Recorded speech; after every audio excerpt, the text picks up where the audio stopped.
All right, earlier this week, Ryley's Nightclub and the Saskatoon Champion Fight Club presented Toughman Winter Warz 2. So once again, if you're weak of heart, turn away or cover your eyes, because here come the highlights. The first bout of the night was Christopher Yudegard in the red and Ricky Jeffries. These two were battling it out in the first round of the Flyweight tournament.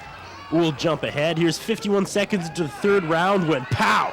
Just like that, Yudegard KOs Jeffries and advances and becomes the odds-on favorite to take the Flyweight Championship, as a random draw resulted in a second round bye for Yudegard, placing him in the final. Still in the Flyweight tournament, the next match we got to look at is Blair Oster versus Colin Smith. Now, Oster in the red is my new hero. Here's a guy that hits the ring, talks trash, and establishes himself as the loudmouth, cocky guy. You know, the guy everyone in attendance can't wait to see get taken out. There's always one, and tonight, it's Blair Oster. The problem was that Oster had the talent to back up his arrogance, and after 3 rounds, Oster was declared the winner by split decision.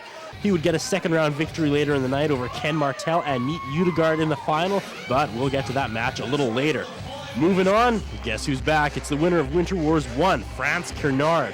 This guy is the stuff nightmares are made of. If I ever had to face this guy in the ring, I'd probably just start hitting myself so he wouldn't have to.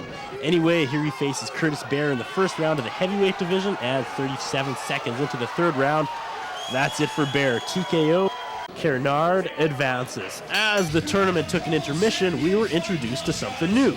Members of the audience were invited to sign up and fight each other in bouts labeled Buddy Brawls. Here we see George James and Andrew Podratz make a transition from watching the fights to actually stepping into the ring for a nice, friendly bout.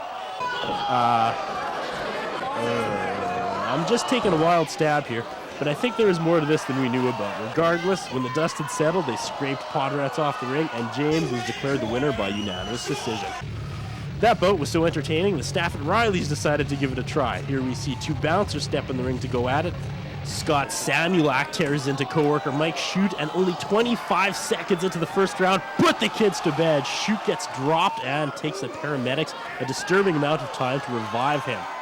All right, back to the tournaments. Kernard's opponent in the final had to duck out because although he won his fight and advanced, he had hurt his hand and couldn't compete any further. So what's the solution?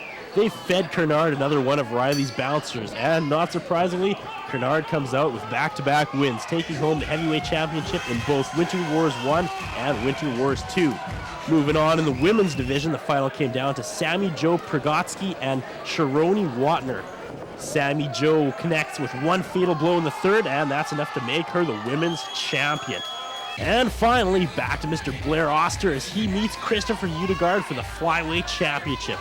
Look at this guy. Doesn't even put his gloves up. You gotta love that. The crowd begging for Oster's head, but it was not meant to be. Oster would take the bout by unanimous decision, become the Flyweight champion, completely tick off most of the crowd, and then